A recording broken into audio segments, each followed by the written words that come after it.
You are listening to an exclusive on PodHub Network. Your city, your podcast. Hello and welcome back to another episode of Back to the Burgh, presented by the PodHub Network. My guest today hails from Center Township, PA, and hosts her own Pittsburgh sports podcast called Helmet Hair, where she breaks down what's happening in Pittsburgh sports world while also sipping on some local craft brews. Please welcome Jordan DeFigio. Jordan, what's up? Not too much. How are you, Cody? I am fantastic. The Steelers just won the AFC North. Cheers to that. Cheers. My water for now. Oh my God, I got foam all over my mouth. Anyway, by the time this comes out, we'll be getting ready for the first week of the playoffs. So before we get into, the podcast, I got to ask you, since you break down Pittsburgh sports, what do you think is going to happen in this year's NFL playoffs? Ooh, that's a great question. I think the AFC is a little more complex than the NFC. Yeah, I agree with that. In the NFC, it seems like it's going to come down to the Packers and the Saints. One of the two will clinch, just based on how bad the NFC East is, and it's just it seems like a way less competitive division or conference, Yeah, I agree with so I could see the Seahawks making a push, but they've had some really, really rough games this year. And yeah, at the beginning of the season, I was kind of like I went all in on Russell Wilson. I thought he was going to win MVP. I bought some graded trading cards. I was like, all right, these are going to blow up once he gets MVP, and it's just not going to happen.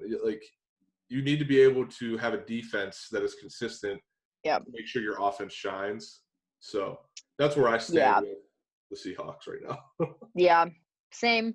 And I think you might even see that with the Packers, because their defense isn't all that spectacular. The Saints have the best defense in the NFC, but their offense struggles with just from this short conversation, I could strongly say I think the Saints will win that conference, just because, just thinking about it, nobody can stop Alvin Kamara. And if you're going up against the Packers in the NFC Championship game, that's all they're going to do. You're not even going to have to worry about if Breeze can throw the ball. Yeah, that's true, because 6 touchdowns on Christmas for Kamara, unreal what that guy can do. And if he is just now hitting that next level, the Saints are going to be pretty unstoppable. And you could make an argument that the Tampa Bay Buccaneers might push, but they've just been so inconsistent. Yeah, and it seems like they're a team that could be coming into their own, but might be too late for that. What's funny is that offense is more inconsistent than the defense. Oh yes, absolutely. Which I think is hilarious. Yeah, with Tom Brady and Mike Evans and Antonio Brown and Rob Gronkowski, the litany of players that they have on offense is just unreal for how back and forth they've been. So yeah, I think the more we've talked it out, I think the Saints will win the NFC. And AFC, I think whoever wins the AFC Championship will win the Super Bowl, because whoever it is going to be the more complete team. And I don't think it's going to be the Chiefs, because they've struggled so much to beat and they've won, and that's honestly all that matters. If they can find a way to win throughout the playoffs, then that's really all that matters. It doesn't the point differential is not how you gauge the Super Bowl winner. But the teams are getting closer and closer to figuring them out. And I didn't watch any of the highlights from the Chiefs game, but from what I read, Mahomes did not look good.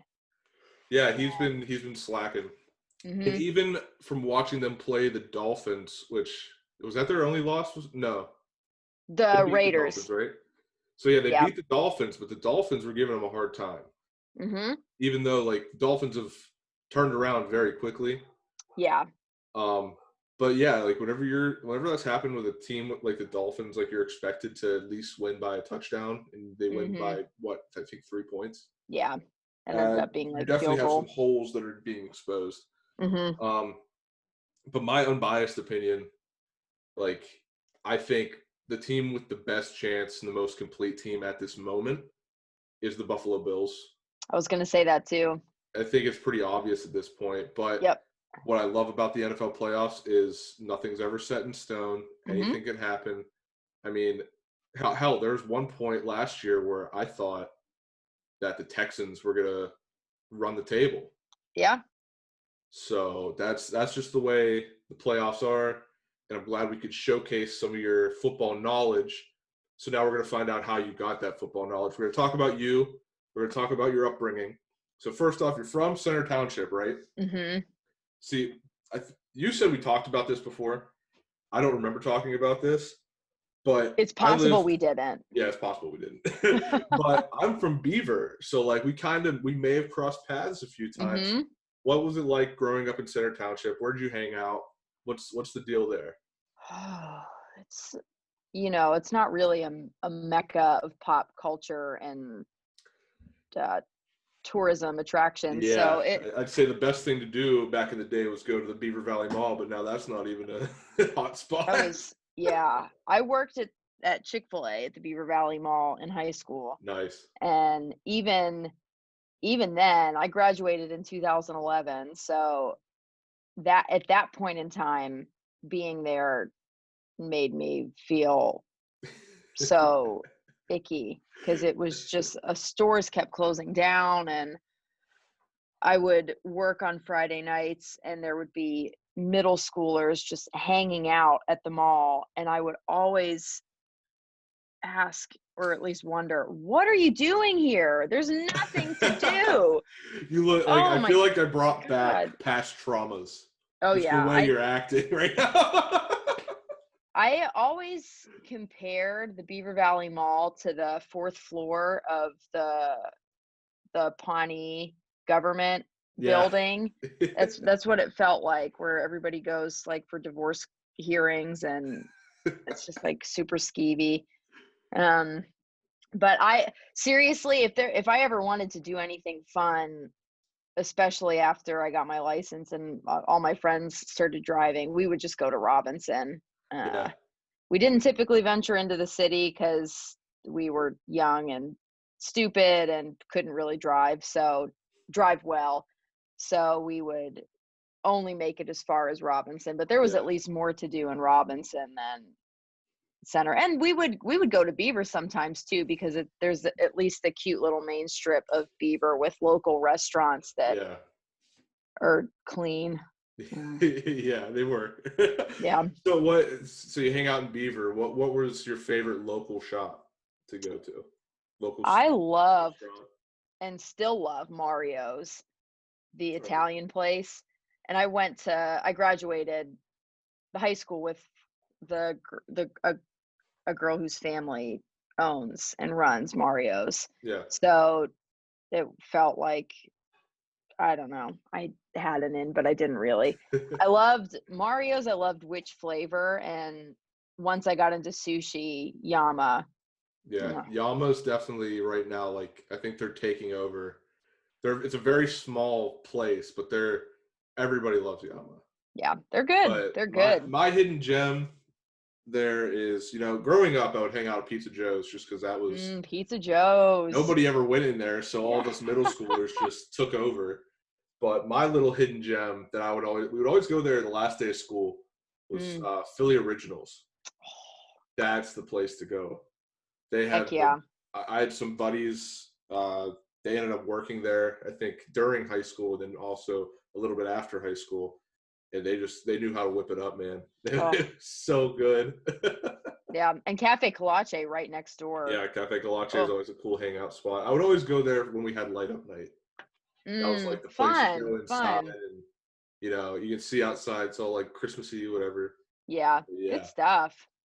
So at Center High School, you were there when they were making the transition to Central Valley, right?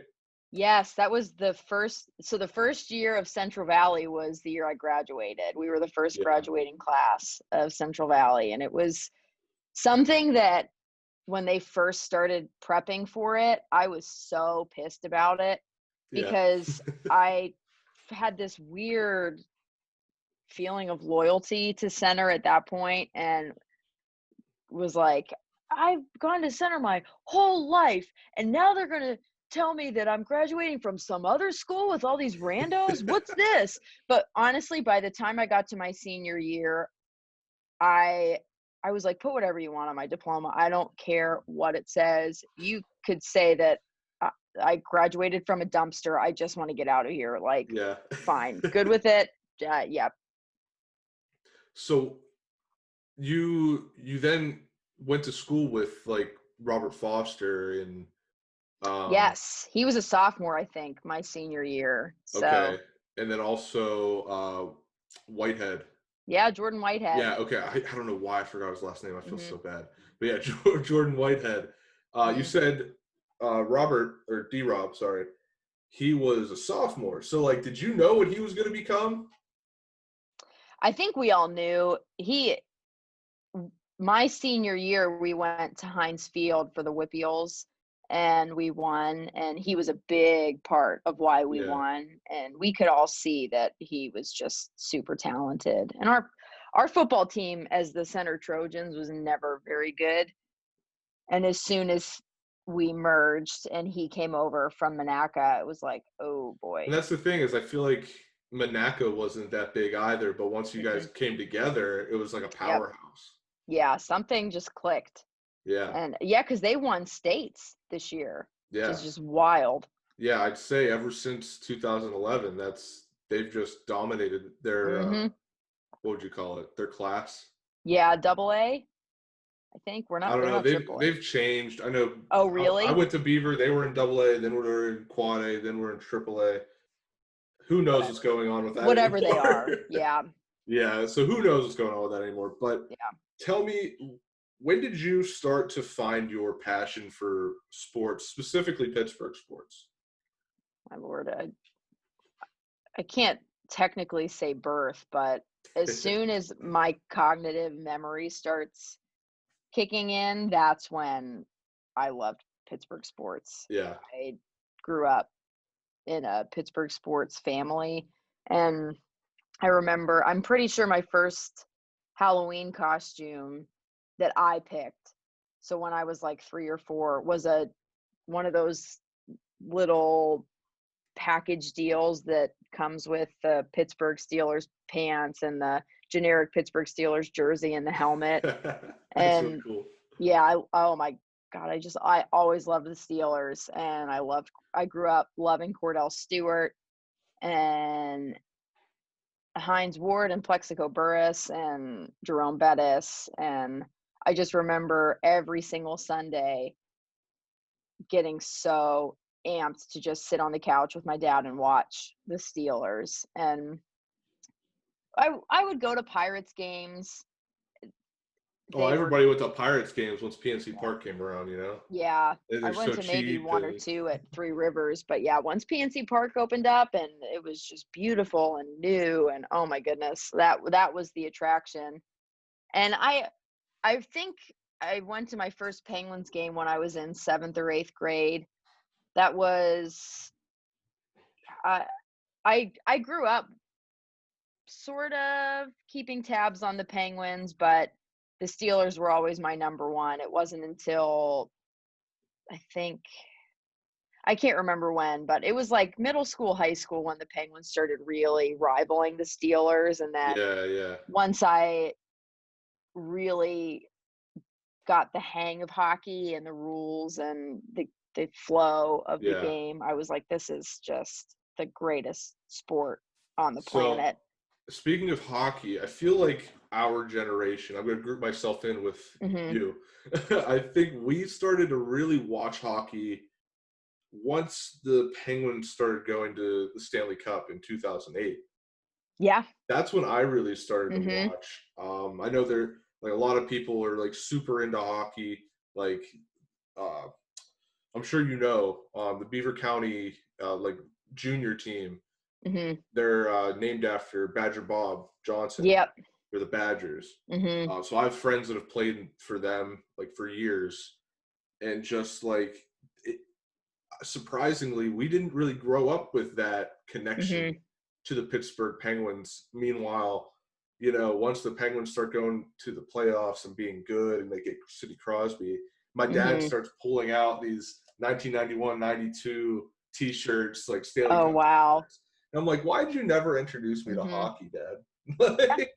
I felt the same way. Like, it's not like my dad was disinterested in hockey, but he never really committed as much. And I think he claimed it was because the seasons are just so long and whatever. But yeah, it was, I think, once the door opened when they drafted Fleury and then Crosby and then they got Malkin, that was when they started climbing in popularity in the city, obviously, because they were becoming very, very relevant. Yeah. And I wish I could say that I had that same passion for the Penguins as I did the Steelers from the earliest years, but it took me a little bit longer to, invest. But once I did, now I'm sold. I watch every game, every time they play.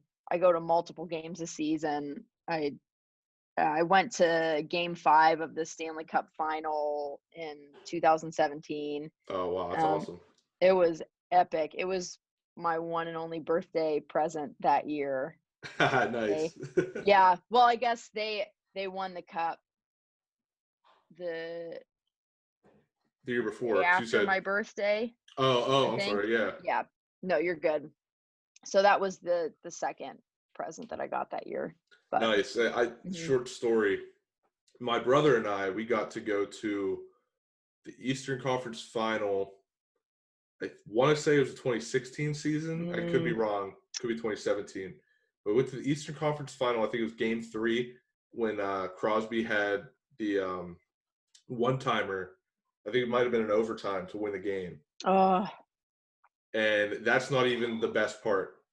So to bring two worlds together, we're sitting like pretty low. Like we got pretty good seats. Dang. And we're sitting next to this guy. And he's an older gentleman, white hair. And he's sitting next to my brother. And him and my brother are talking all game. He's like pointing out people to my brother, like, oh, there's Ryan Trottier, there's Max Talbot, they're all sitting close to the rink. And my brother's like, wow, this is awesome. Like this guy's just showing me these people. He like knows them. And then the game's over, we leave, we won, whatever, it's cool. The next day, my brother calls me and he goes, do you know who I sat next to last night at the Penguin game? And I said, it was just some guy, right? He's like, no, that was Art Rooney II. Oh my God. I was like, what? And you didn't realize? Oh my God. You're sitting next to Pittsburgh royalty? Oh my God, how does he not know? Right? But it was just one of those things. You're in the moment. You're thinking about the Penguins. You're not thinking about the Steelers. That's true. That's true. Tunnel vision. But yeah, that's probably the wildest. That's one of the wildest things that ever happened to me or my family at a Penguin game. Holy cow. So that's amazing. Let's move on a little bit from sports. We'll get back to it, obviously. But you told me that you ended up living in Nashville for a little bit. I think you said, or maybe not said, obviously you said, but I think I've seen from you on Twitter before that you were pursuing a singing career, right? So tell us a little bit about that. How'd that start out? It's another one of those things that I just have memories of always loving music and being passionate about it. And it was something that I did throughout elementary school into middle school into high school. I took piano lessons and learned how to play the guitar because I wanted to learn how to play the guitar for church stuff. So I picked that up, and then I was in band in high school and played the bass, the electric bass in our jazz band. So I got into that. And whenever I was in college, that was when I really started to get more interested in figuring out how I could do that potentially full time. And I I did a music program that was a semester long, kind of similar to studying abroad, but it was in Nashville, and that was in 2014. And it was basically just like a crash course in the music industry. So I got to spend 4.5 months writing, performing, recording in a very concentrated environment and safe environment. And I learned a ton about writing and about musicianship and what it means to be an artist and what the industry itself looks like. And I made enough connections that I felt like I want to move to Nashville and see what this is all about, and just go for it. So I left college a year before I graduated and moved to Nashville. And I was young and naive and stupid a little bit and very self-involved. So I learned a lot personally, and I learned a lot as an artist as well. And I got to the point where I realized I want to do this, and I want to do it for real, but I'm never going to be able to get my career started in Nashville, because it's not the place you go to start out anymore like it used to be. And I think even back in the day, I feel like I kind of idealized what Nashville was. Like, you could go and make enough connections, and then all of a sudden you're doing it. It doesn't really work that way. Yeah. And the real long lasting way to develop a foundation for your music career is to travel and play shows and build a fan base, because nobody cares about you if they don't know who you are in the music industry, at least. And it's impossible to even get your music in front of people, because they're like, okay, well, you're not going to give me anything, so I'm not going to give you anything. And it's just super expensive to live there. So I kind of got stuck in this rut of, I know I need to be traveling. I want to be traveling. I can't leave my job to travel, because I'm not going to make money from my job, and I'm not going to make money from traveling, and I can't afford to not be making money at all. So I ended up moving back to Pittsburgh. There were other reasons as well, but that ended up playing a huge part in as to me moving home again.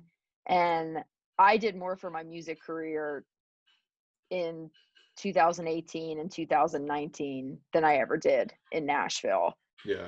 Because I had to figure it out on my own, and I was able to figure it out on my own without the opinions of all of these people who just kept saying, this is how you need to be, this is how you'll be successful in the music industry. And it's like, I don't even want to do that. Why are you telling me to do all these things that aren't even going to further my career towards where I want to be? But yeah, so I'm still pursuing music. This year was obviously not ideal for being an artist, but it is what it is. And, we'll see what next year brings, but I have some ideas and hopes for what I can accomplish.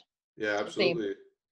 So it seems like Nashville is, like, it used to be, that's the place to go if you want to get started. Mm-hmm. It seems like it's developed into, it's the place you go when you're about to blow up. Would you say that's, or if you're already where you want to be? Yeah, kind of, because Nashville's a huge hub for tours. Yeah. And obviously there are a gazillion studios down there. So it's a really great central location if you're a touring artist or a recording artist.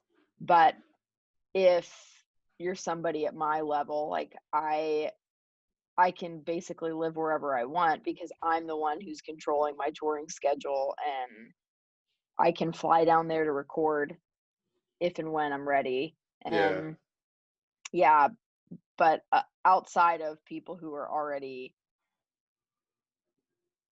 C plus B minus level artists, like there's no need for you to be in Nashville. Yeah. So, and another thing I wanted to take away from your explanation of your time in Nashville, I saw this recently. I saw this theme when I was watching, of all things, wrestling. It was a documentary about the attitude, or not the attitude era. It was about the ruthless aggression era. So like John Cena, Batista, all those people. Yeah. And it really seemed like, I think they were talking about Brock Lesnar. They're telling him how to be successful in the business, but those were people who have already been either pushed to the side or their time has run out. So do you think there's a lot of that in the music industry, of people who didn't make it where they wanted to be, so now they're trying to right their wrongs and help the next generation, but in reality, it's just not innovative enough to help up and coming artists? I think so a little bit. I think tying it in with sports a little bit too, it's kind of similar to former athletes who are now analysts talking about all of the keys for success for current athletes. And it's like, okay, in theory that's good, I guess, but it's just any idea of like broad advice, blanket statements, this is what you need to be doing. Honestly, I know that people have good intentions, but it doesn't take into account the individualistic aspect of the artistry of being a musician and performer. And the only real advice that could work for everyone in the music industry is work hard and don't lose your love for music, because you can work hard all you want and put out mediocre garbage and be successful, but that has never appealed to me, because that's not why I do music. And I don't think that people need another voice in the millions of voices that are just making noise. There needs to be different. I don't know. It just needs to kind of be blown up a little bit, because if you're not adding new perspective or a new sound. Yeah. I mean, hey, it's very similar to the podcasting world, right? Yeah. There's too many people doing the same thing. Granted, hell, I might be doing the same thing as somebody else right now, you know? Yeah. It's just, you have to find your groove. You got to find the why you're different, and you just got to put out content. So that's the only difference, I think, is you just have to put out content. Whereas you're saying with music, like, you don't want to put out mediocre work. You want to put out work that you're proud of. Yeah. But with podcasting, I think we kind of learn from putting out the mediocre, so that we can become more professional. Like, I talked to our friend DiNardo about this a lot. I forgot to mention at the beginning that Helmet Hair is a part of PodHub Network. So yes, it is. in there right now. So we're all familiar with DiNardo. And I love talking about him on this podcast. I feel like I do it a lot. He's a great guy. Great guy. Loves the brand. But yeah, I talk to him about this stuff a lot, and he's the one that really inspires me sometimes by just posing a question of like, is this how you want to approach it? Is this how you want to expand your brand, and things of that nature? So it's nice to see parallels in similar avenues, like music and podcasts both go through your ears. So you know what exactly. Yep. So you come back from Nashville. You said you were there for 4 years. What's the next step? Just continue to make music, or what are you doing Yeah, I wrote a good bit in 2019, and this year I did what I could, but it wasn't much. I just took it a day at a time. But going into next year, I really want to focus on writing some more and hopefully recording. That was my goal for this year, was to do kind of like a smaller project, and then this coming year record a full length record and then release it. But things got pushed back, and that's something else that I've learned too, pursuing music. Like I would go back and change a ton about how I executed things in the past, but I learned from it, and that's one thing. And like, just because things didn't happen on my timetable doesn't mean that that's a bad thing. It doesn't mean that they can't happen. So yeah, moving forward, I'm hopeful that at some point within the next year, we'll see the live music industry open up again and be able to travel and play music again. But it's one of those things where I'm just going to keep doing what I can. And I think this year was good for me because it did give me enough of a break from it that now I'm really now you're hungry excited. again, right? Yeah, I'm hungry for it again, and I want to get back to it. And my creativity is starting to spark up, and I'm just ready to get going with something. So I'll figure it out. But yeah, hopefully new music in 2021. That's the goal, and that feels like something that I can feasibly make happen. But Yeah, we'll see. absolutely. Looking forward to it, obviously. So Thank you. now let's talk about how did podcasting come into your life? When did you figure out, okay, I want to take my love for Pittsburgh sports and just put it out there for people to hear? I've been all over the place with my life and ambitions. So whenever I moved back to Pittsburgh originally, I toyed with the idea of going back to school to finish my degree. And what I considered going back to school for was sports journalism, because I figured I love sports, I love writing. I would love to be able to get a job in that field somehow. And I looked into it a little bit, did research. I'd never really loved school, so I kind of Same. half-assed the attempt to get back to school. So I didn't really push that hard for it. But I think my aversion to school made me consider all of the cons to a job in sports, media, journalism.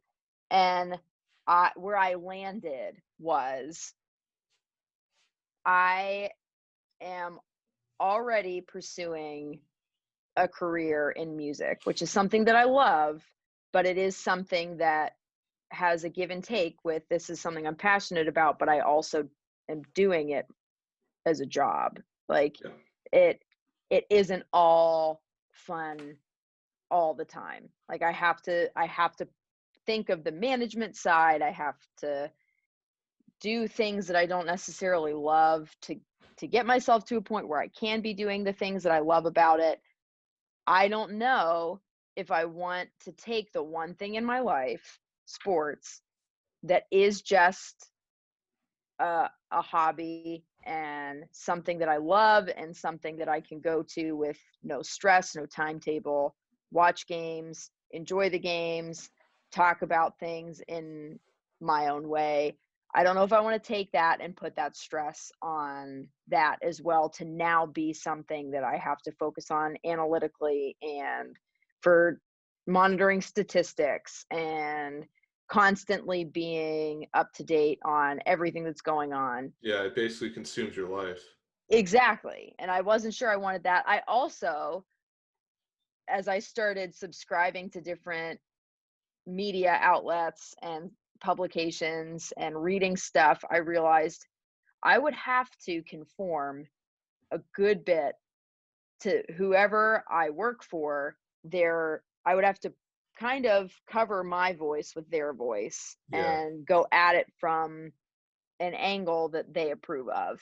And I don't know if I want that either. And I don't necessarily think that sports media needs more of that crap. I was just fed up with the hot take garbage and tweeting for clicks and like the baity stuff. I had no interest in that whatsoever. And I knew that if you get that kind of a job, it is about engagement way more than it is about the content, anything else. Yeah.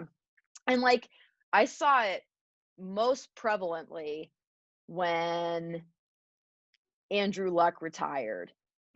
Like how he wasn't even given an opportunity to make that statement himself, because one guy got word that was happening and he tweeted it immediately because he wanted to be the person to break the story. And I understand that that's part of the game, but there's no integrity in the game. And I just have no interest in being a pawn in that.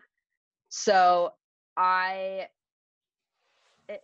are just so many different facets to it. So I kind of put it on the shelf and was like, I would love to do something with sports. I don't know what. And every now and then on Instagram, when something big would happen in the sports world, or Pittsburgh sports world at least, I would go to my stories and just record myself ranting, like filter off everything that I thought about it. And what I found interesting was that there would be one or two people who knew what was going on that would respond to it, but the majority of people that would respond to the stories were people who had no knowledge of sports whatsoever. And they would say stuff like, I don't know what you're talking about, but I'm interested because it's funny and you're passionate about it. So like that, the gist of that. And I happened to purchase a pretty decent recording mic for myself for my music stuff. So it was at some point last year that I felt like I could do a podcast, because that would be a great way for me to have an outlet to talk about sports and potentially make sports approachable for everybody, not just people who are interested in sports already. And I could do it on my own time and with no pressure, no real long-term strategy or goal, like just doing it. And whenever we hit the pandemic, I was like, I think it's time. I can do this. I want to do it.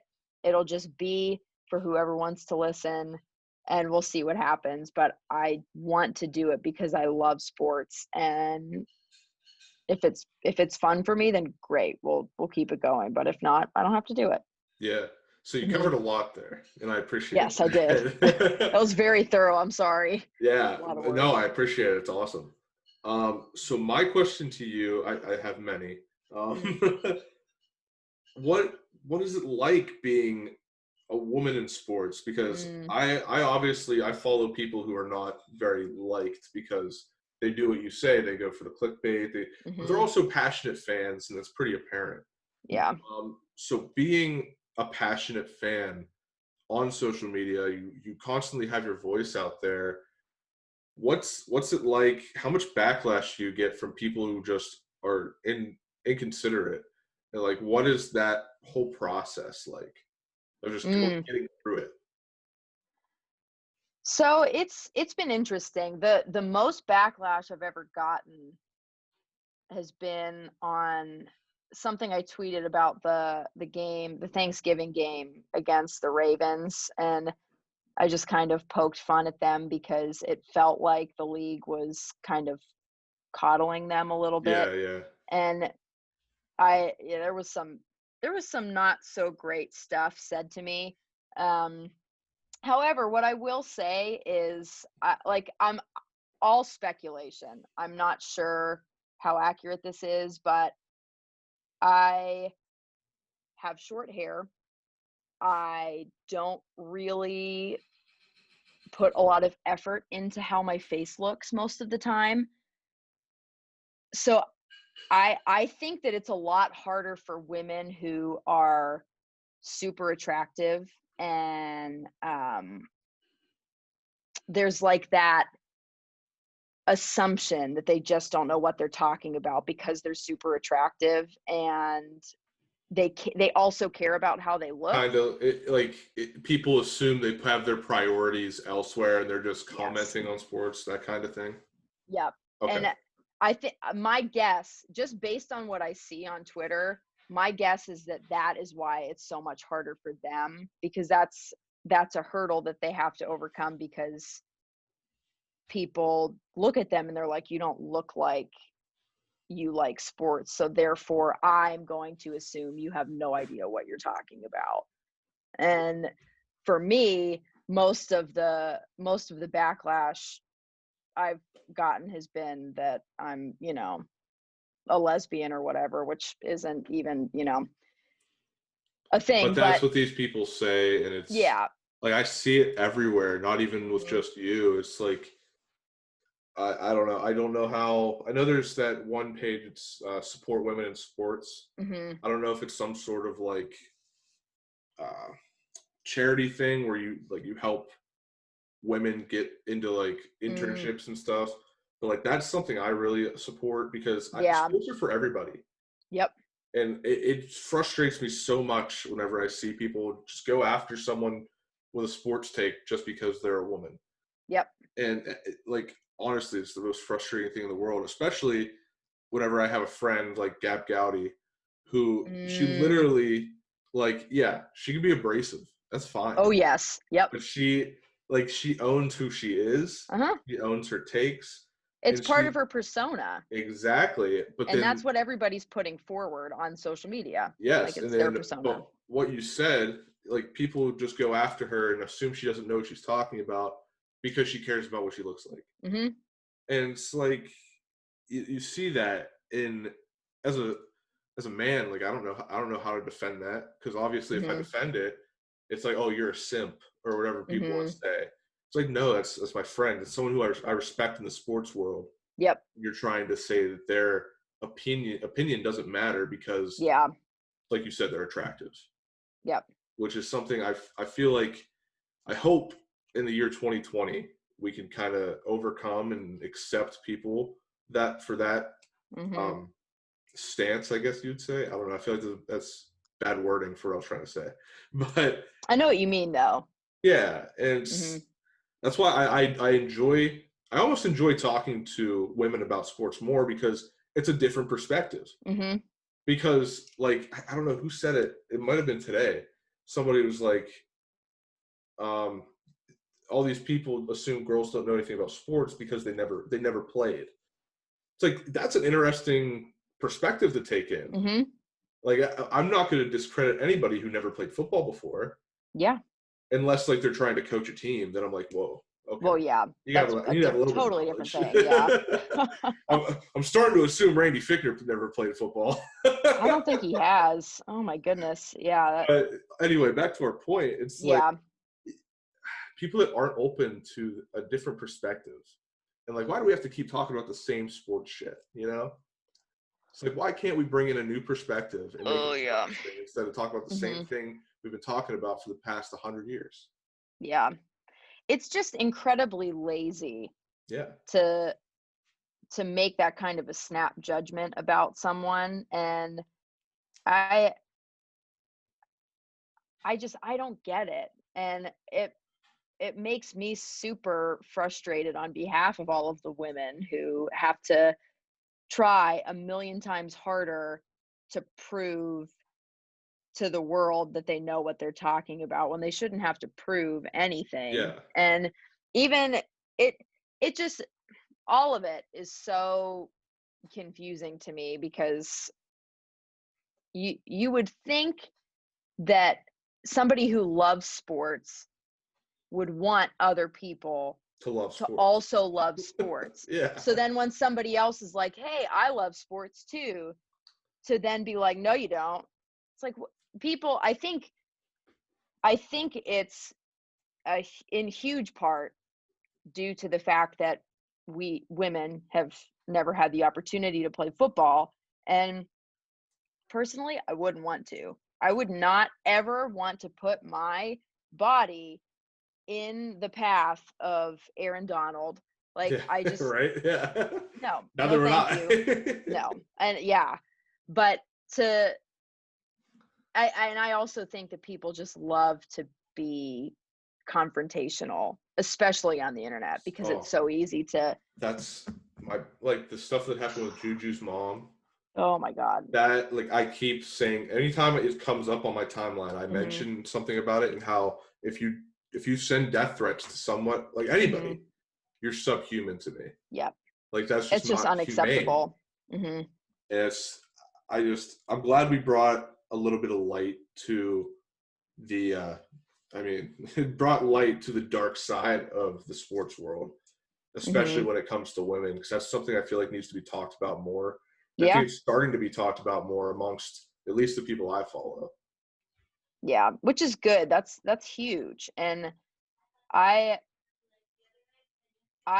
think that the majority of intelligent people aren't the ones who are creating all of that conflict on Twitter mostly. Like, and again, I might have a different experience just based on how I look, and who knows, everybody's experience is different. So I never ever want to just copy paste what I've experienced and apply it to everybody else, because it could be totally different among fan bases. Like, I have no idea. But there are, at least the people that I choose to interact with on Twitter are very respectful and very engaging in a way that is open and allows me to have a voice. And I think part of it too is that I don't respond to people who are going to be assholes. That's all they want. It's all they want is a response. It's all they want. And like, am I going to say that whenever I first started getting on Twitter, that derogatory things people said about me didn't affect me personally and emotionally? No, like, that absolutely stuck with me in as much as I responded. And then the more that I just totally disregarded what people were saying, the easier it became to be like, why do I care what you're saying about me? I don't. Like, and I'm not going to keep perpetuating this conversation when all it's doing is giving you exactly what you want and making me more upset. It's just, it's not worth it. And I'm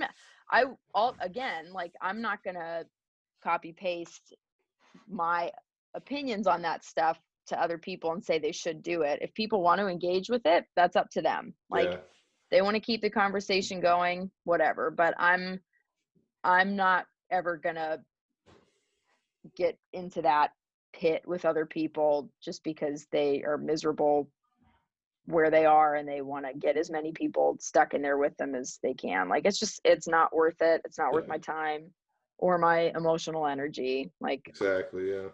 I know I love sports. There are enough people that I love talking to that I can talk sports about with, and that's all I need, really. Yeah. Well, I'm glad we could bring some light to a situation that I feel like is pretty dear to our hearts, and just trying to spread sports to everybody, Yeah. Can't keep it in one gender, because I mean, it's just not the way it should be. Yeah. So, not at all. Now I want to get back to your podcast. You have your own little twist to it. Before you get into the meat of your podcast, I think it's before. Sorry. But you talk about local beer that you try, and you're very into craft beer. Where'd that love for craft beer come from, and who are some of your favorite breweries, local breweries? Oof. This is going to be another loaded answer. Yeah, I'm ready.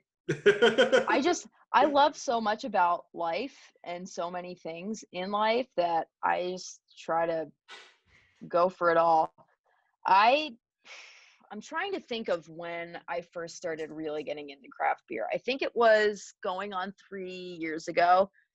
I worked at a small locally owned coffee shop in Nashville whenever I was there, and I think that was what kind of started opening up my palate to different things and wanting to learn about the nuances of things like that. So I enjoyed beer for the most part, but I didn't really branch out from, I think I would typically just drink like Blue Moon, and that was about it.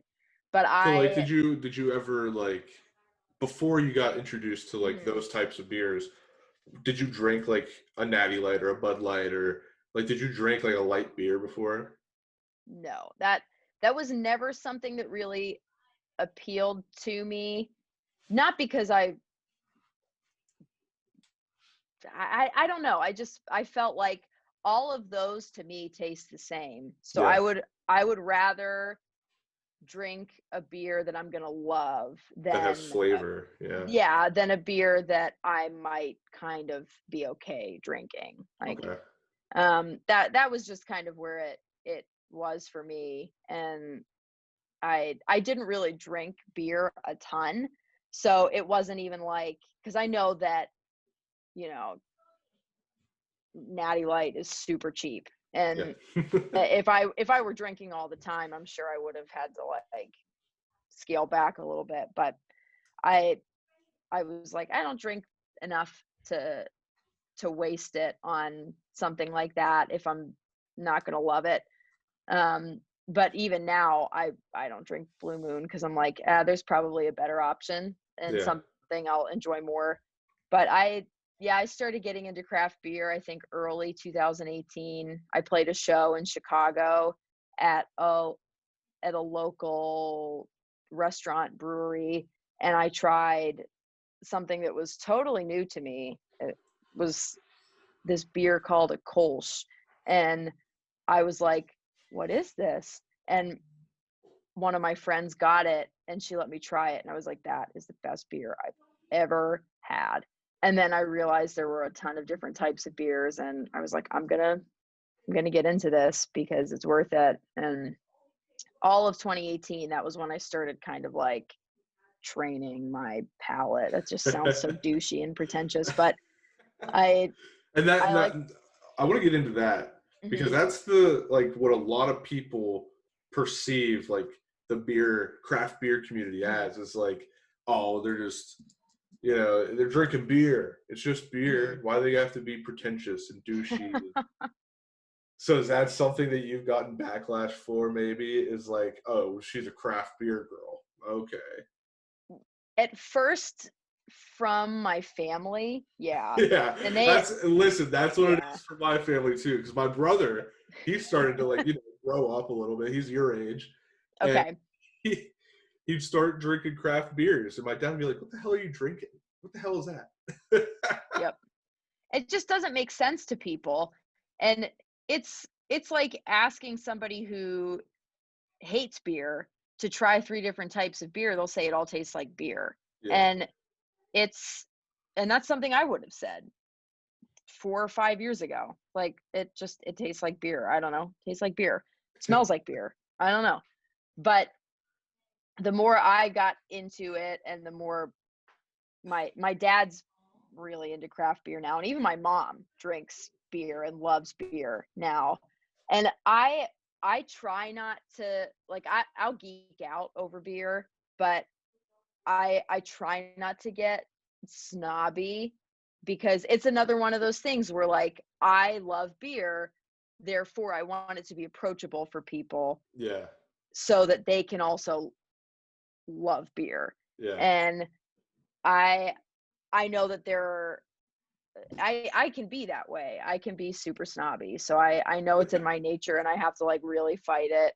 But ultimately I'm and I think I said this in my last podcast episode, like I would rather fall more on the beer nerd spectrum than on the beer snob, like that, or fall more on the beer nerd side of the spectrum. But yeah, you're right. There's a culture of hipster doofuses that love craft beer that can give that impression to people. That's like, oh my goodness, you're like, why are you spending $20 on a 4-pack of beer? And that's justifiable for people to think that, because it's like, if you don't like it, then obviously you're going to be like, what? Yeah. No, I think like me now, like I'm starting to not get into craft beer, but like I'm more open to like going to a brewery. I think that's where the misconception is like, you know, you're going to a craft brewery, like a craft brewery, you're still going to like drink and have fun, and you might get messed up, you know? It's not like you're going to swirl a pint and be like, oh yeah, very hoppy. Like, no, you're going to drink beer. It's all the same. It's just for some people it's more enjoyable. It's more like, it's more technical. There's more, I guess you could say, more pride taken into it to make it, like you said, approachable and tasteful. And you know, that's kind of how I viewed it now that I'm getting more and more exposed to craft breweries. So. Yeah, it's a super cool thing, and it should be fun. That's the point. And I feel like being into craft beer is way less pretentious than being into wine. Like that is you don't want to be the wine guy. Arrogance. Yeah. Yeah. So Jordan, I want to thank you for coming on the podcast. We talked about some really cool stuff, some stuff that we're passionate about. That makes for a great episode. Yeah. So, thanks for having me, Cody. This is so much fun. Yeah, no problem. Go ahead and plug all your stuff, because I don't know where to find your music. So definitely do that one. All right. Plug where we can listen to the podcast as well. Heck yeah. So you can listen to the podcast basically anywhere you listen to podcasts. If you're listening to Cody's, obviously you're familiar with the Pod Hub Network. So if you hop on over to their website, you can check out my show, Helmet Hair, and find out where to listen, wherever you listen. But I'm on Spotify, Apple Podcasts, everywhere. And then I'm on Twitter and Instagram at Helmet Hair Pod. That's where you can find all that good stuff. I have sports takes and beer pictures for the most part. That's about it.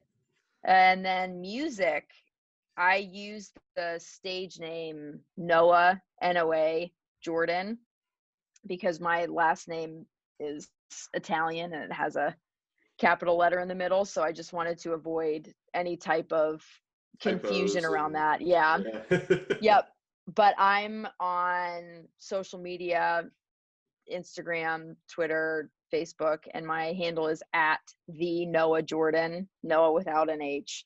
And then I'm on Spotify and Apple Music as well, so you can listen to all my stuff there. I have a full-length record, handful of singles. I released something back in August or September or February. I don't know. This whole year just hey, there's music out there, right? It's out there, yeah, and hopefully more stuff next year. But yeah, Steelers won. Yeah, hopefully we win this week when this comes out. Hopefully, that'll yeah. be playoffs, oh my gosh. So. Let's go. All right, Jordan. Well, thank you for joining me. This is awesome. Absolutely. Thank you, Cody. I hope you have a great night. Happy New Year. Too. Yeah, Happy New Year. New Year. There we go. Have a good one. Thanks.